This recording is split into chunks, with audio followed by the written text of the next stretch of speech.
Today's show is sponsored by the ABV Barrel Shop.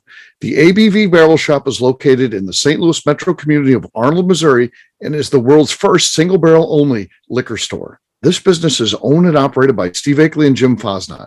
Head over to abvbarrelshop.com to sign up for their email and text distribution list. That way you'll know what they have in stock, what classes are coming up, and what barrel picks they have in the works. We are also sponsored by The Bar to Go. The Bar to Go offers a fully customizable carrying case that allows you to take your favorite distilled spirits or cocktail ingredients with you. Whether you're looking for yourself, a customized gift, or logo items for your business or event, The Bar to Go can help. Check them out at thebar2go.com. Use the number 2 when you type out The Bar to Go. Did you know Neely Family Distillery now ships its popular distilled spirits directly to you? To order, simply call 859-394-3258. Tell them the ABV Network sent you. And now, on to the show. Let's drink!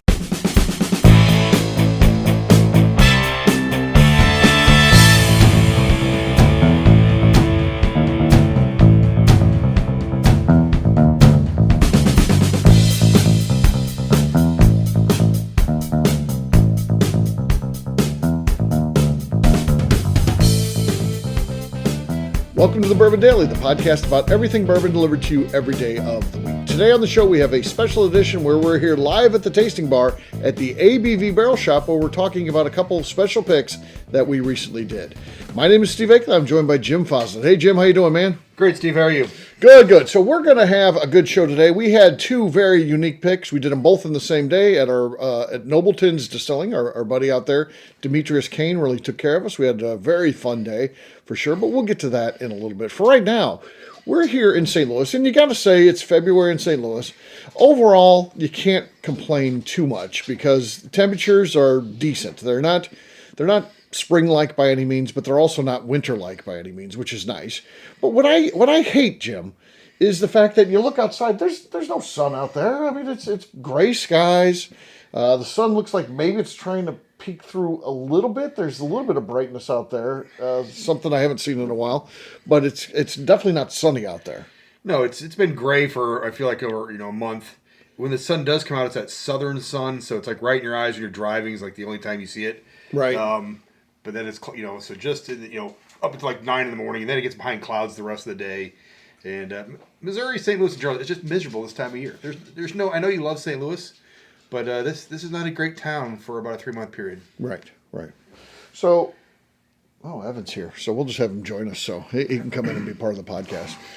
Evan, just pull up a seat and join us for podcasting. So, Evan just walked in. Evan Van Scoik, he's a regular. You guys know who he is. So, we'll just have him join us. And he's trying to get back to status 1 for customers. He is. He's working his way up. He's getting really close. Oh, he's got a bag with him, too. So, yeah, that's going to help. That's not going to hurt, for sure.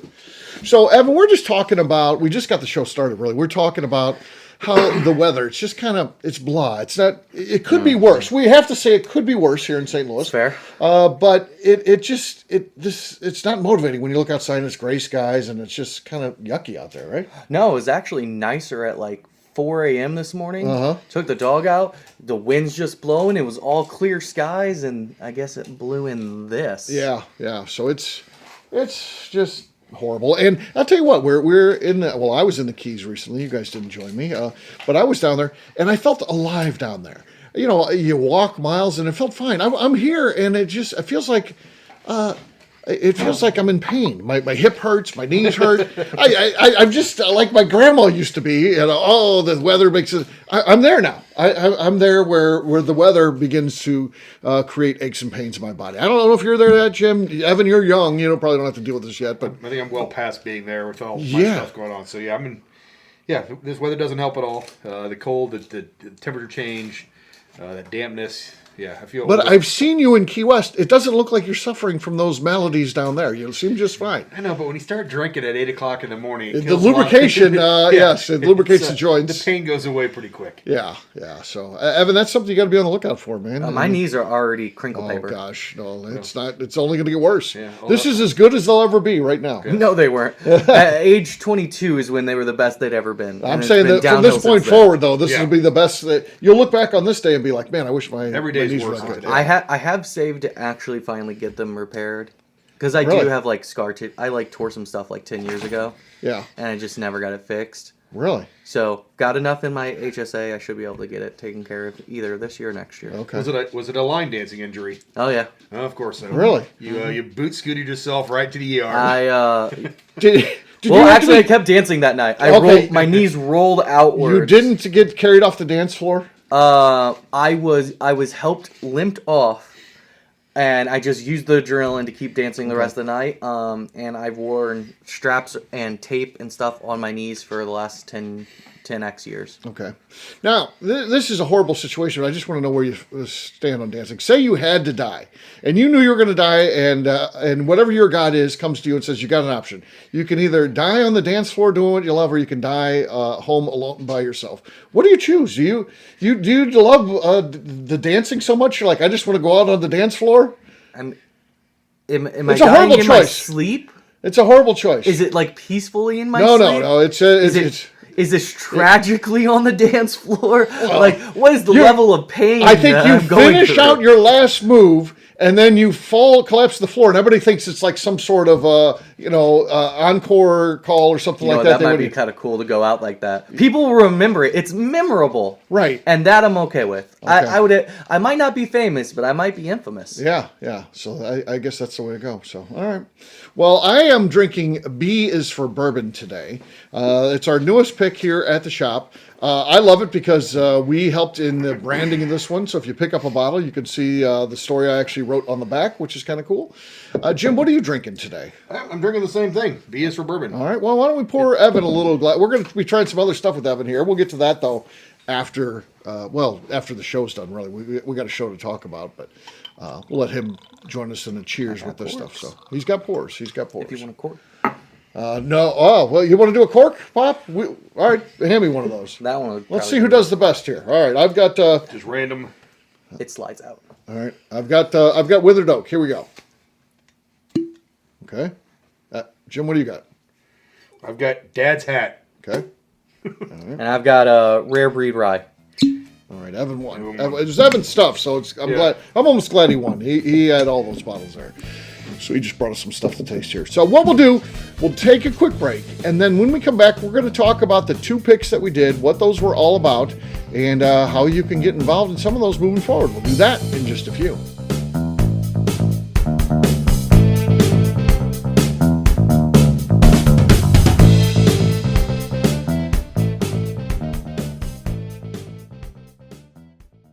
Let's talk about the people who make these shows happen. First up is the ABV Barrel Shop.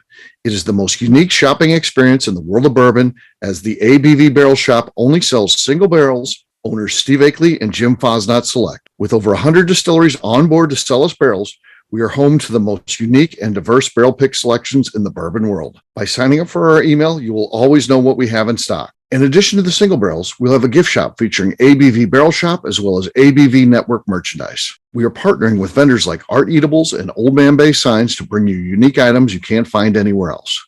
We will also have a 24-seat classroom where we are offering educational and fun classes like Breakfast and Bourbon, a series where we pair donuts and bourbon, customer barrel picks, and opportunities to learn from master distillers and other bourbon dignitaries. Best of all, we feature a tasting bar where you can try before you buy. All of this is located in the St. Louis metro community of Arnold, Missouri.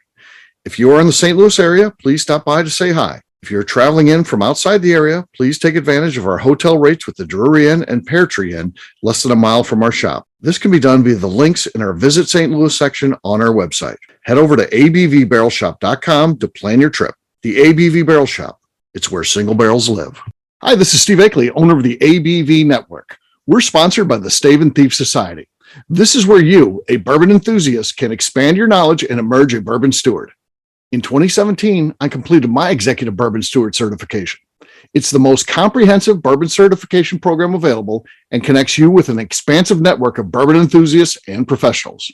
Check out the full listing of in-person and online certifications and join the society today by enrolling at staveandthief.com. Okay, let's talk about the Neely Family Distillery. In 2018, I met Royce Neely at an industry event.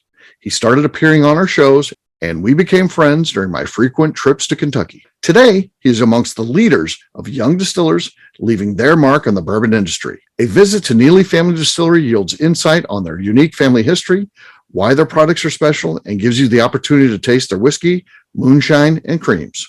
Check them out at NeelyFamilyDistillery.com or visit them in Sparta, Kentucky.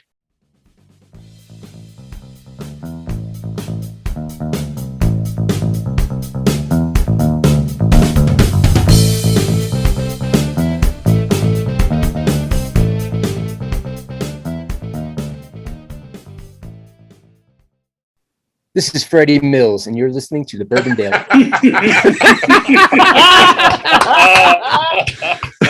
right, everybody, welcome back. Sunday was a special day, first of many of these, hopefully. We did two things. We did two barrel picks. We did one in the morning, one in the afternoon. The one in the morning was our first ever with the syndicate for the brand that we're working on. So we can't even talk about the branding just yet. Still working on that, but we'll have our own private label that we sell here at the shop, which is kind of cool. And the syndicate members that are involved in the pick actually get their name on the back of the bottle. And that was a cool day, wasn't it, Jim? I mean, just going through with the syndicate members, those are our friends. So it's nice to be able to do a pick with them, and then something so special too. It's the favorite part about what we do is getting to take people to experience their first barrel pick. Now, some people have been on barrel picks before that were with us, but a lot of them were brand new to this. And it kind of showcases what we do as a store here, as a team, in picking barrels, how different two barrels can be, just barrel to barrel. So I love that experience. Yeah. What we do too is a little bit different than probably most do. If you think about most distilleries, you're going to be doing a barrel pick. They're going to have a set amount of barrels there, and that's just the program that they have. So we taste out 3 barrels, or we taste out 4 barrels, or whatever it is. They usually have those lined up, and they're ready to go. What I like about how we do them is not necessarily that we drive that, but because we're friends with the distillery owners and things like that. And this example is Demetrius Kane, and we taste the barrels that he has. Of course, he has to pull barrels from a warehouse, so he has actually 15 of them pulled for us. And then he takes us around. He's got barrels laying around where he's like, this one's special. This is something I worked on. This is an apple brandy. What do you guys think about that? This is this used like a milk stout type of thing. Here's another experiment that I did, and he just starts pulling out bungs and allowing you to try some different things. And that's one of the best parts about how we do things, isn't it, Jim? Yeah, and I talk about that all the time. Like when typical liquor store, you're 3, maybe 5 samples tops. I can't tell you how many times we've been in picks that we've tasted over 15 barrels. Yeah. So we're getting the best of the best. They give us access to the things that they love because they're friends of ours, and I think really shows the value for our syndicate members that have gone on this pick. Because even if they've done picks elsewhere, they never did a pick like that before. Yeah, absolutely. So that happens, and then we're supposed to have a break where we're going to get lunch. Our buddy Ken, who set up the second one, he's a Cop Ken, we'll just call him on here. He is a police officer, and we were doing a fundraiser type of barrel pick for the Police Officers Association that he is affiliated with. And instead of being 2 for the next barrel pick, he told him it was noon. And we didn't get to get lunch in between, did we? No, we did not. And we had to start their barrel pick an hour late. I think we probably started with them around 1 o'clock. Because the other one, again, we had built-in room right for the other one to finish the other one and then have lunch. We're going to probably bring in pizza or something, and then do the second one. The lunch thing got canceled. So then Jim and I, being the pros that we are, we were able to drink another 15 samples on an empty stomach. Yeah. I think we both loaded up on breakfast. We talked about it. We did because we knew there might be some challenges with how many things were tasted. So yes, and you thankfully brought your wife to drive. I did. I brought a designated driver, and then I hung out for about 2 hours after the picks were over, not drinking, just talking to Demetrius. Sobering up. Yeah, that's a good idea. Yeah. So and that one was special because again, literally, other than Ken, who's done some barrel picks with us. Everyone else had never done a barrel pick before. So yeah, it was a cool thing. So what Ken did is he did raffle tickets for his police officers charity event, and 8 people got picked to help come pick the barrel that they were buying. So that was a really cool experience for them to be able to come up and do that. And again, I love just explaining it to people, watching them go through the process. Yes.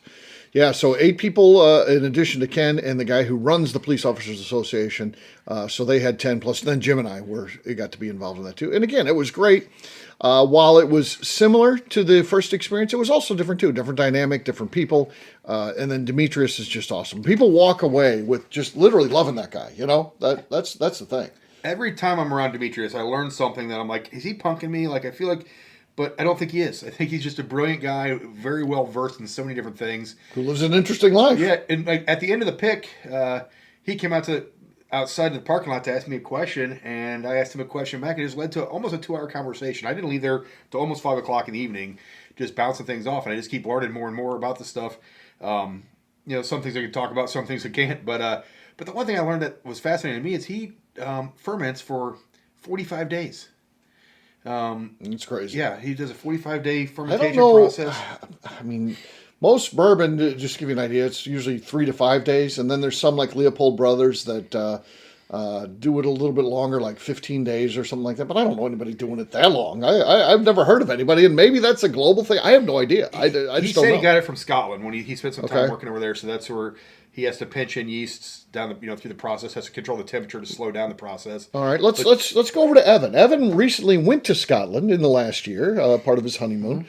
Do you remember and again, you didn't go to all distilleries or anything like that. I think you may have only visited one or something. But whatever you visited, do you remember? Did they have a very long mash time like that, or is it where it's we went just to, like- fermenting for that long?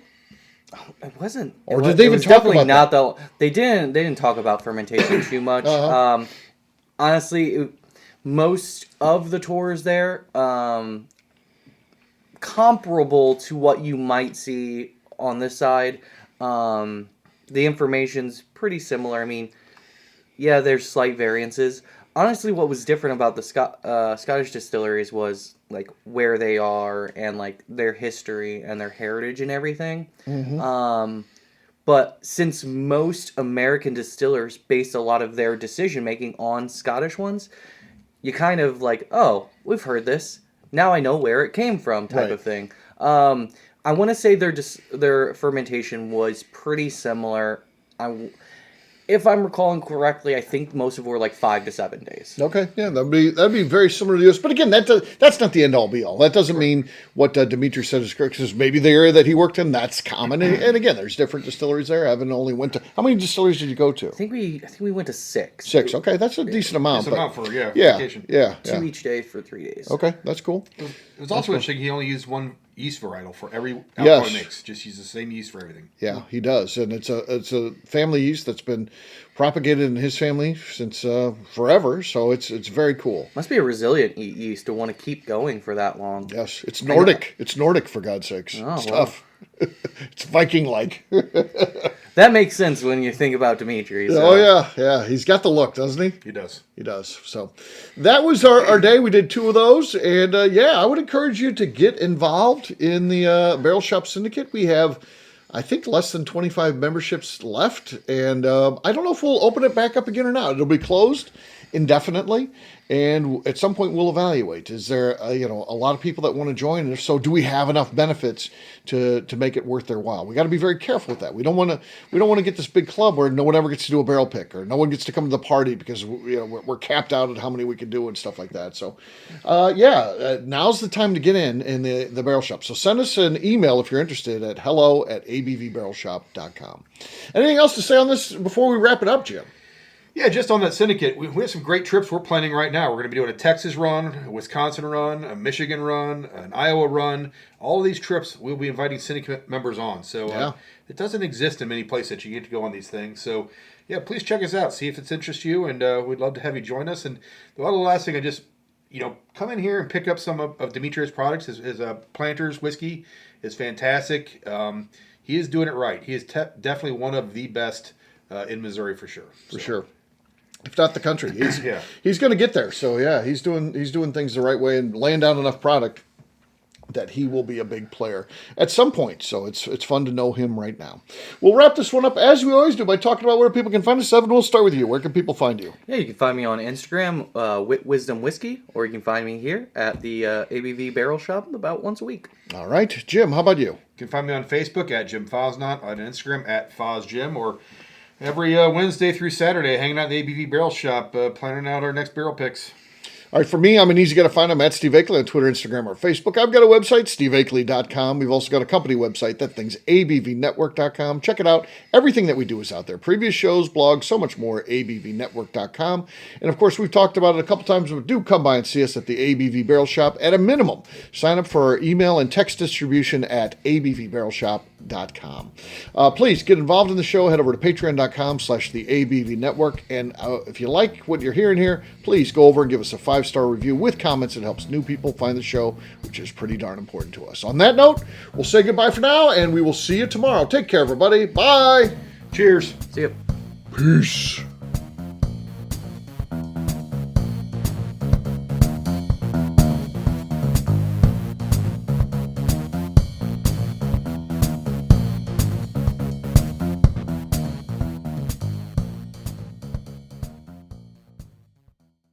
Before we finish the show, let's talk about some great companies that support the ABV network. First up is Moonshine Still Pro. Moonshine Still Pro has a full line of products to help the home distiller. Whether you want to experiment on the stove in your kitchen or you're looking for a bigger setup in your backyard, owner Russell Creed and his team can help. They have multiple still offerings, accessories, and even grain from their partners at Goldstone Mill to assist you in making whiskey on par with your favorite distillery. They can also help you with some fabricated parts you probably can't make yourself if you are attempting a DIY still project. Learn more or order your still or parts at moonshinestillpro.com. Last but not least is the ABV Barrel Shop. While we don't get to play in the allocated bourbon game because we aren't selling the other products you have to do to get those, we do have access via our friendships in the bourbon industry to some really cool stuff. Have you ever seen your favorite craft distiller selling some really cool limited offerings only in their gift shop? I'm talking things like the hazmat offering Distillery 291 did for their 10th anniversary, or Neely Family Distillery's Papaw's birthday barrel. They don't have enough of it to send it out to distributors, so they only sell it via their gift shop. Well, companies like Distillery 291 and Neely Family Distillery have agreed to sell us 2 or 3 cases of these offerings moving forward, meaning our store will have the access to some of the rarest whiskeys in the world. Way more difficult to come by than the allocated bourbon offerings with a national release. Yes, they will be extremely tough to come by, but if you're a customer of our store, you'll have a chance to get them. Get signed up for our email or text list over at abvbarrelshop.com so you don't miss out. The Bourbon Daily is part of the ABV Network. For more information or to become a sponsor, please visit abvnetwork.com. Thanks for listening and cheers. This has been a Steve Akeley production.